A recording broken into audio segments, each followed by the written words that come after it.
We're continuing our studies in 1 Samuel chapter 15. A little bit of a tricky passage. I'm not sure if that's some kind of weird elder's initiation. You can pick the hardest possible, bleakest chapter in the Bible and give it to the new guy to preach. And I must admit that, before we even get into 1 Samuel, following Mr. Welby's sermon from Monday morning, already feels like a tough enough assignment to follow him, probably one of the most watched pieces of television in British history. And he said some really, really good stuff, you know. If I could sum it up in a nutshell, I think what stood out from it for me was his desire to get across the Queen's servant-hearted nature and the fact that it came from her faith in Jesus.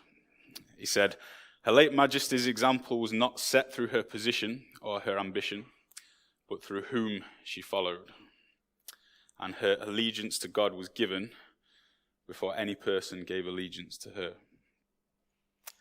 And as we continue in 1 Samuel chapter 15 today, without wanting to put too much of a downer on proceedings, what we're going to see is pretty much the polar opposite of that.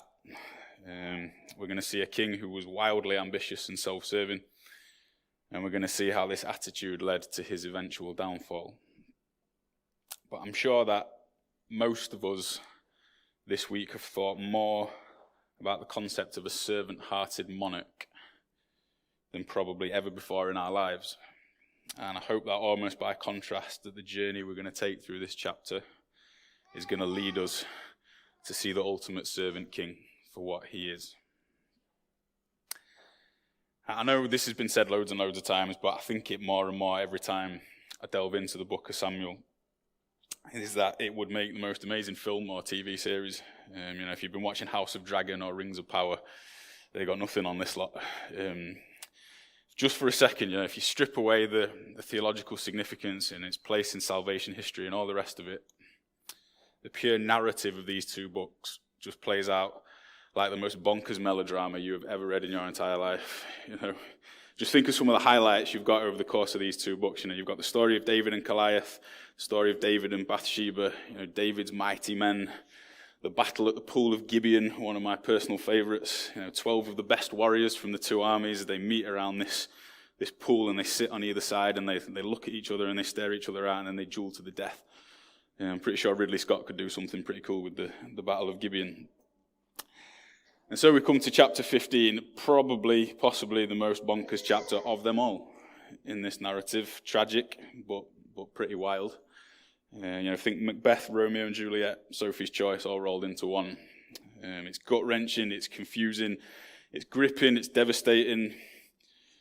I'm not too proud to admit that I gave Ash a little ring last week when I read this for the first time and said, "You sure you want me to give this a go?" He said, "Yeah." It was quite a brief conversation. So, now I've really sold it to you. Let's crack on, shall we? So, chapter 15, where have we landed? So, after a lot of back and forth and a lot of messing around, Saul is now king of Israel. And way back in Deuteronomy, chapter 17, verse 15, God permits his people, once they've settled in the promised land, to have a king. But on one very important condition. It was to be a king appointed by God himself. And although God does do this in chapter 9, right from the get-go, something about Saul's early reign just doesn't feel quite right. If this was a film, there'd be like ominous violin music playing in the background. Reading these chapters gave me the same feeling as the one I had, if you've seen the first few Star Wars films or the Hobbit trilogy, where you witness the bad guy in the story before they turn bad. And you slowly see how it all goes wrong. You see Anakin Skywalker before he becomes Darth Vader, or Saruman the White before he turns evil and allies himself with Sauron. It's all going to go wrong. And you pick up on these subtle little hints throughout the story of what's to come. Similarly here, we get these strange little hints of impending disaster when we read about Saul's early reign. Firstly, Samuel warns the people against fixating on a king in chapter 8. Then Samuel identifies Saul as king in chapter 10. And when he tries to find him to plonk the crown on his head, he runs off and hides in a pile of luggage. The story takes an unexpected swerve towards slapstick comedy just for a brief moment.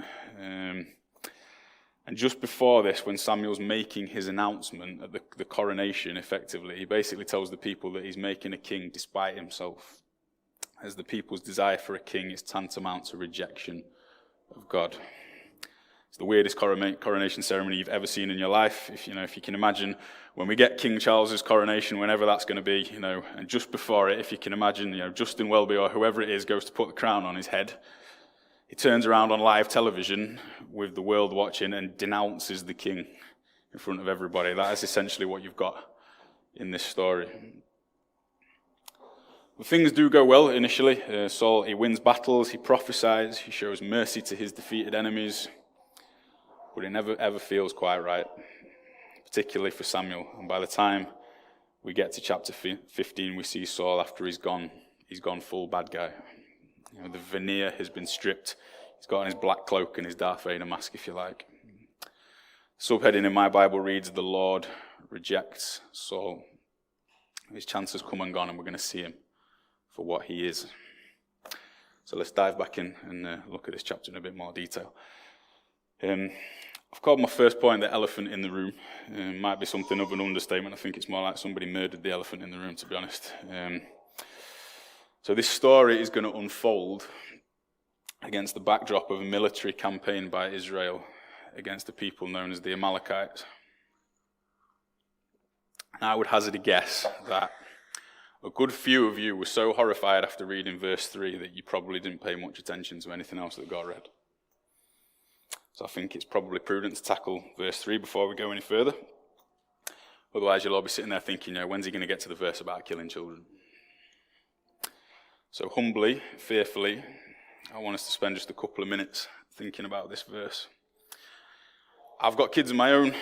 I know the reaction that this is likely to incite in some of you. I would hazard a guess it's the same reaction that I've had myself at some point. If you want to grab me afterwards, vent at me, give me a piece of your mind, I will understand.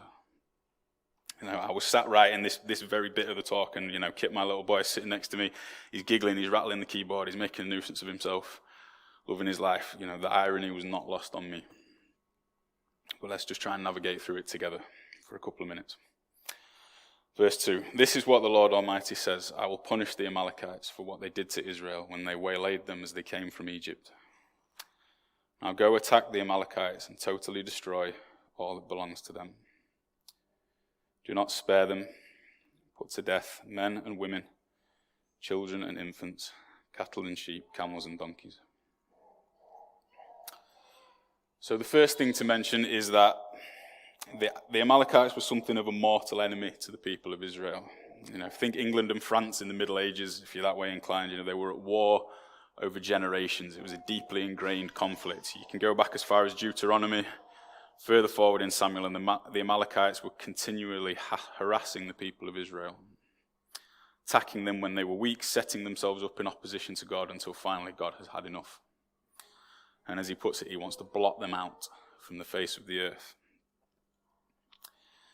Now, I am well aware that verses like this are fodder for the likes of Stephen Fry and Richard Dawkins and Ricky Gervais and all these guys. They point to verses like this as evidence of a morally reprehensible God. I'm sure most of you have heard Dawkins' famous quote from The God Delusion. It says, "The God of the Old Testament is arguably the most unpleasant character in all fiction. Jealous and proud of it, a petty, unjust, unforgiving control freak, a vindictive, bloodthirsty ethnic cleanser, a misogynistic, homophobic, racist, infanticidal, genocidal, filicidal, pestilential, megalomaniacal, sadomasochistic, capriciously malevolent bully." Strong words. Now, I could sit and I could try and pick that apart, and I could try and whittle down this verse and try and dilute it and make it fit with our 21st century ideas of morality. I don't think that's particularly helpful whether you're Christian or otherwise. One thing did make me curious when I read that quote. Dawkins describes the God of the Old Testament as fictional in the first sentence, but then points to perceived flaws in his character as evidence of his fictitiousness. Now, to me, that seems illogical. I do not like this God, therefore I will denounce him as fabricated. I don't like lots of things, but it doesn't mean that I can deny their existence. It's the wrong way around, isn't it? First decide whether or not you think this God is fictional, and then you can move on to what you make of his character. Because if you truly believe in your heart that the God of the Bible, the God of the Old Testament, belongs on the same shelf as Zeus and Thor and Ra and all these guys, then we can sack this conversation right here and now, and we can just deal with that. It makes no sense to become so impassioned by something that you believe to be false. And it makes me think there's something more going on under the surface there with these guys. So for those of us here who call ourselves Christian, or at the very least theistic, but we've read verse 3 and we're horrified and we're confused by it, the same question applies. Is this God who he says he is? Did this happen or didn't it? Because if it did, it is a terrible folly to take this God on anything other than his own terms. We have to deal with the God that is, not the God that we want. Now that's very matter of fact. That's a slightly cold answer, granted. We preach week after week about the love of God. We quote often that he's slow to anger and abounding in steadfast love. We believe that the same God who in Matthew says, "Let the little children come to me, do not hinder them, for the kingdom of heaven belongs to such as these," is the same God who here says, "I want you to go and slaughter every Amalekite child you can find." It's a glaring contradiction, is it not? But only if you neglect to apply context. Now, context is a very, very important word here. All of us at some point have fallen into this trap where we consider ourselves as 21st century people enlightened. We sit from atop our perch of enlightenment and we look down at verses like this and we brand them as barbaric and incomprehensible, and they are. There's no getting around it. But one thing it isn't, for the time, is unusual. A contemporary of Israel at this time would have viewed this text through a completely different lens to the one that we're looking at it through. They would have probably branded it as incomprehensible for a totally different reason. To not take advantage of the situation and thoroughly humiliate your enemy by stealing his livestock or publicly humiliating his king, that would have been the incomprehensible part to them. Our cultural, political, societal, moral values are so far removed from this time that it can only horrify us. But this narrative sits amid a timeline of salvation history, which spans generations and at times speaks specifically to those different generations. And it's our job to step back and draw out the grand narrative from the text that speaks to all of us rather than get hung up on one specific part. The best way I could think to sum it up was it's a bit like archaeology. You might be doing an archaeological dig, and you might discover, the small bone of an animal or something. And you might think that it represents something. But then you continue to brush away, and the fossil gets bigger and bigger and bigger until eventually your perception, once you see the full picture, is totally different from how you viewed it at first. I know it doesn't seem like it at the moment, but we are journeying towards a message of hope and restoration, which will eventually be uncovered and reveal itself in its full glory. So what did the Amalekites do to garner this reaction from God? Well, probably a number of things. They were a bloodthirsty people. They inflicted centuries worth of horror and bloodshed on men, women, and children alike. But I think the most simple explanation comes in Deuteronomy 25, verse 18, when God is describing an incident where they attacked the Israelites as they came out of slavery centuries before. And he quite simply says, they did not fear God. They saw everything that God had done for his people. They must have heard about the crossing of the Red Sea and the plagues and all the rest of it, and despite this, they showed utter contempt towards God. They believed his power to be negligible, and they considered their own might as superior. Common way of thinking at the time, my God displays his power through military might, so if we beat you, my God's better than your God. I said earlier, it's the worst kind of folly to take this God for anything other than what he is. And this is what the Amalekites found out to their ultimate cost. True to his word, God was slow to anger. He waited centuries which were no doubt filled with more attacks and more bloodshed until God said no more. I'm not saying that to set ourselves up against God is to disregard him will automatically turn us into bloodthirsty monsters, but it will incur a reaction eventually. God stayed his hand from destroying the Amalekites for centuries. He's merciful towards us also. But to set ourselves up in persistent rebellion against him will incur his anger eventually. But, point number 2, there is a certain irony going on here that can't be lost on us. God dispenses justice against the Amalekites because they set themselves up as his enemies and refuse to fear him. But through this ordeal, a complacency every bit as damning is going to be revealed in Saul. Verse 7, then Saul attacked the Amalekites all the way from Havilah to Shur, near the eastern border of Egypt. He took Agag, king of the Amalekites, alive, and all his people he totally destroyed with the sword. But Saul and the army spared Agag and the best of the sheep and cattle, the fat calves and lambs, everything that was good. These they were unwilling to destroy completely, but everything that was despised and weak they totally destroyed. And the word of the Lord came to Samuel, I regret that I have made Saul king because he has turned away from me and has not carried out my instructions. Samuel was angry, and he cried out to the Lord all night.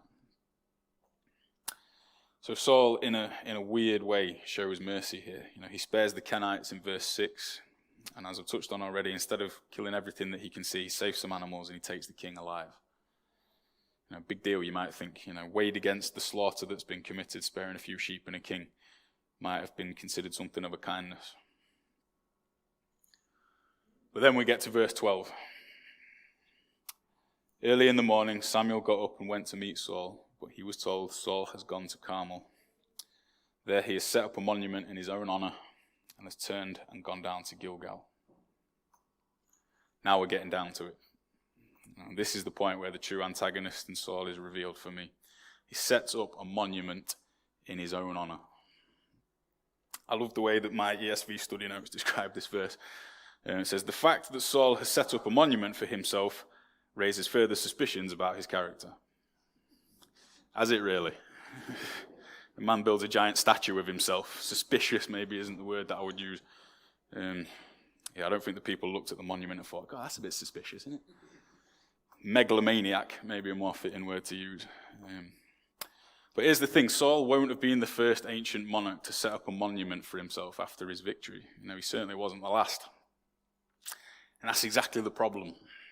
It's a problem that's persisted all the way through the book of Samuel. We've touched on it already. No doubt we'll come to it again before we're done, but I guess, if we keep repeating it, maybe it'll sink in. They want it to be like everybody else.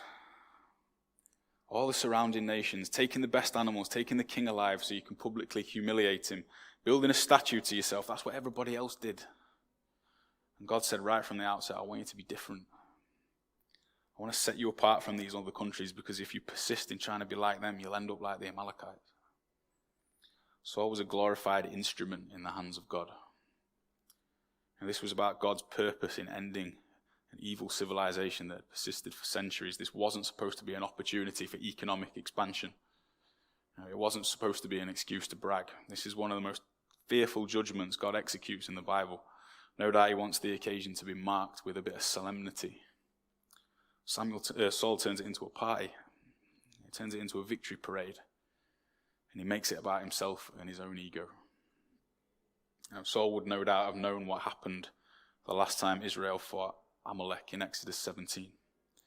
Israel only won the battle because two fellas had to hold Moses' arms in the air. And the second his arms dropped, they started losing. And yet he's still reveling in his own victory, like this is something that he's achieved on his own. Samuel's furious. The exchange they have is almost laughable. Saul walks up to him thinking he's about to get a pat on the back. Maybe he's thinking, God will be all right with me. I'll sacrifice some of this livestock I've nicked. And it'll be sweet, it'll be fine. Main thing is we won, right? Verse 22, you should have obeyed and done what you were told. Samuel says to him, obedience is better than sacrifice. Verse 26, you've rejected the word of the Lord. So the Lord has rejected you from being king. Possibly the worst thing he could have heard. King Agag then comes strolling into the frame about as welcome as an arrow through the neck with a gas bill tied to it. He's cracking jokes. He's thinking, I think in my ESV translation, he says he walked up cheerfully. He's thinking he's got away with one. I don't need to spell out to you how it ends for him, but it's not pretty.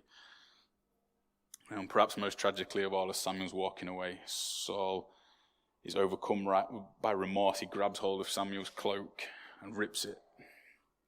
Samuel uses this as a metaphor to how God has torn the kingdom away from him. Now, Saul claims to be remorseful here because he sinned against God, but I think it's entirely possible he's just wounded because he's not going to be king anymore. You know when you catch your child doing something wrong, and you tell them off, and they start crying, and you think, you're not upset because you've done something wrong, you're upset because you've got caught, and there's consequences. I think it's similar to what's going on here.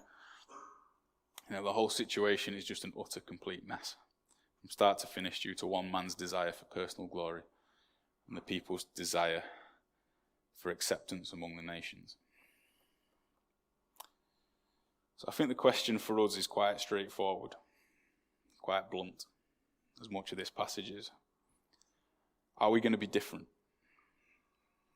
This is one of many cautionary tales in the Bible about the dangers of pursuing autonomy over God's purposes, about the dangers of going along with the crowd. I think Jesus sums it up in the best way I can think of in Matthew 7. For wide is the gate and broad is the road that leads to destruction, and many enter through it. Now, Saul, along with the Amalekites, has just coasted down the broad road and ended up without a kingdom. The supremacy of mankind is woven into the fabric of just about every aspect of society that we live in today. The need to be accepted, the need to be admired, the idea that material things add value to who we are. I'm going to kind of show my age a little bit here, but there's this phrase that I keep hearing that the kids keep using. Flex. That's a flex. If someone walks past with a nice handbag, that's a flex in it. I don't quite understand that. Flexing's a verb. I think you can't just change aspects of the English language, but yeah, that's just me. But I'll tell you something, Saul coming back from a battle dragging a defeated king, and the best looking livestock with him is about the biggest flex that you could flex at this particular time. But this was his undoing. It wasn't necessarily about sheep and goats, just like us. I'm not saying you can't look nice or try and improve yourself. It's about letting your desire to appear valuable in the eyes of the world define your identity. Saul built a statue to himself. Evidently, this is his identity now. He's king of Israel. He wants everybody to know about it. For us, it's about when the brand of you becomes more important than the purposes of God. It's a slippery slope. It's not something that's immediately self-evident, but it's definitely something to guard against. God says, be different. Don't follow personal glory and acceptance. Follow me and live. So lastly, if I was to leave it there, that would seem like quite a depressing place to leave things. But as I've said before, there is hope woven into this text. And it comes in a place that you might not immediately expect. Verse 28, Samuel said to Saul, the Lord has torn the kingdom from Israel, from you today, and has given it to one of your neighbors, to one better than you. To one later revealed in chapter 16 as King David. This is the beginning of the line that's going to lead us to Jesus. Out of the ashes of this tragedy, a phoenix is going to rise and give hope. Now, no doubt Saul took this reference to one better than him as something of a personal insult. We've already established that he thought quite a lot of himself. But from the line of kings who will replace him will come one who, though he was in the form of God, did not count equality with God a thing to be grasped, but emptied himself by taking the form of a servant, being born in the likeness of men. This call from God to be obedient and humble, it's not so much as a command we are to follow, so much as an example. Saul failed in his responsibility to be humble before God and obedient. But we follow one who obeyed perfectly, who obeyed his Father to the fullest, even when it cost him his life, and humbled himself in taking the nature of a poor, homeless, despised human being. See, we are horrified by what God ordered against the Amalekite children in this text. But what God permits Jesus to endure on the cross is so much worse. He doesn't order the destruction of somebody else's child. He pours the full weight of his anger more than anything the Amalekites ever experienced, onto his own child. God is in no way distant from human grief. In the separation from his son, he experiences more than we will ever know. On the face of it, this was the most barbaric act ever committed, more horrifying than anything that we can conceive. But without the shedding of blood, there can be no remission for sin. By his wounds we are healed. Now, paradoxically, this act alone can bring us peace and restoration with God. So we can't presume to understand things the way he does. Suffice it to say that we know that his love for us was his motivation in undergoing this ordeal. Jesus went willingly to his demise. Jesus' humility and obedience gives us far more than just an example to follow. It is the very means through which we can approach God and have life. And Jesus' sacrifice on the cross is the only thing that can divert us away from the broad road. So whether we've spent our lives like Saul, consumed with our own affairs and how we're perceived, and we've been disobedient, Jesus' obedience and sacrifice can bring us back. At the end of this chapter, we see Samuel mourning for Saul. And after everything that we've been through, after everything that they've been through together, this is the last time that they see each other. Saul is effectively dead to Samuel and cut off from God's favor. Left to ourselves, this is our natural state. We have one that can bring us back. God demonstrates his own love for us in this, that while we were still sinners, Christ died for us.